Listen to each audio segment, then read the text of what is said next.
भारत माता की जय। आप सभी को फिर से मैं अपने एक संशयक चैनल पर स्वागत करता हूं। और इस चैनल पर आप सभी का फिर से नए अध्याय और नए श्री गुरु जी जीवन प्रसंग के नए अध्याय में स्वागत है।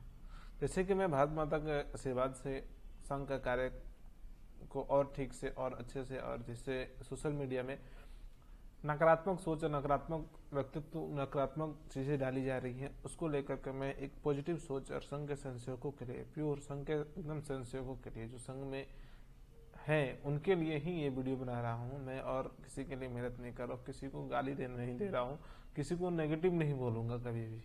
हाँ, मैं पॉजिटिव हमेशा बोलूंगा, किसी को नकारात्मक नहीं बोलूंगा, किसी को लेकर किसी का आरोप लगाने का ये भी मैं प्रयास नहीं करूंगा।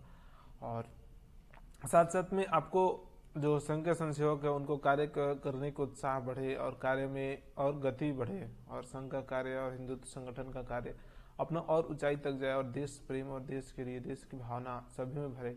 इसके लिए मैं एक छोटा सा प्रयास कर रहा हूँ। श्री गुरु जी जीवन प्रसंग के पुस्तक के हर एक पन्ने को, जो एक रामचरितमानस की तरह एक एक पन्ना, एक एक श्लोक पढ़ना है, उसी तरह श्री गुरु जी का जीवन भी संघ के संसेवकों के लिए एक रामचरितमानस ही है।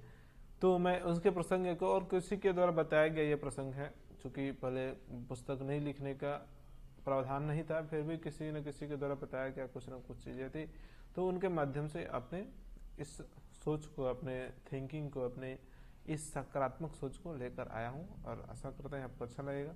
तो चैनल को सब्सक्राइब भी कर लीजिएगा, लाइक कर लीजिएगा, ज़्यादा से ज़्यादा लोगों तक शेयर कर दीजिएगा वीडियो को। तो गुरु जी के सानिध्य में अध्याय है, गुरु जी के सानिध्य। पहले आदर्श जीवन था, वो खत्म हो गया है। अभी हम लोग आए हैं गुरु जी के सानिध्य में, यानी इनके सानिध्य में जो जो भी आए उनके बारे में,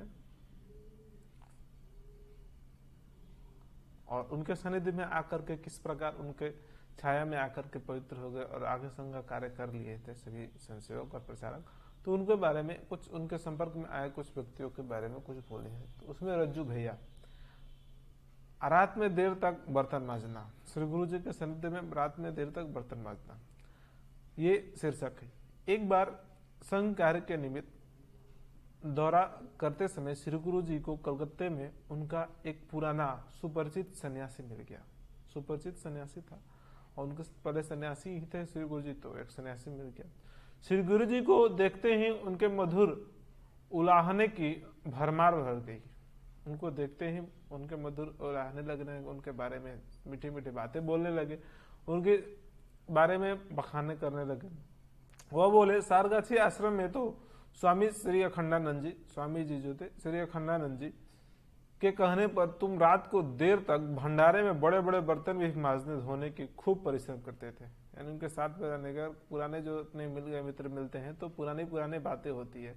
तो ये पुरानी सन्यासी मिले, पुराने सन्यासी मिले, और उनके बारे में पुरानी पुरानी बातें भी बोलने लगे। और अखंडानंद जी के आश्रम में जब थे, उन्होंने भंडारे के रात रात भर मांजते थे और खूब परिश्रम करते थे। सवेरे स्वामी जी जब देखते थे कि बर्तन तो बढ़िया मजे हैं, तो खूब खुश हो जाते थे, और वो खुश हो जाते थे, बर्तन भी अच्छे से मजे हुए हैं। वे इस बहाने तुम्हारी परीक्षा ले रहे थे। उनका कहना था कि इस बहाने तुम्हारी परीक्षा ले रहे थे कि विश्वविद्यालय का एक प्रोफेसर, जो प्रोफेसर है यूनिवर्सिटी का, जो कुछ दिन वकालत भी कर चुका है, यानी उस समय वकालत बहुत बड़ी बात थी। आजकल तो वकालत कोई बात नहीं है, ठीक है, चलता है, लेकिन उस समय वकालत भी करना भी बहुत बड़ी बात थी। तो वकालत भी कर चुका है, और भंडारे में भारी भारी बर्तनों को धो भी सकेगा कि नहीं, ऐसा वो उन्होंने संदेश था। इसलिए उन्होंने प्रयास, उनका परीक्षा लेते थे कि क्या ये धो पा रहा है कि नहीं पा रहा है। परंतु तुम उसकी परीक्षा में खरे उतरे, और फिर रात रात भर जगकर तुम अपने पाँव में मालिश भी करते रहते थे। तभी तो प्रसन्न होकर स्वामी जी ने तुम्हें अपना कमंडलू दे दिया था। कमंडलू श्री गुरु जी को, जो कमंडल लेकर घूमते थे श्री गुरु जी पहले, उनको दे दिया था। और अपनी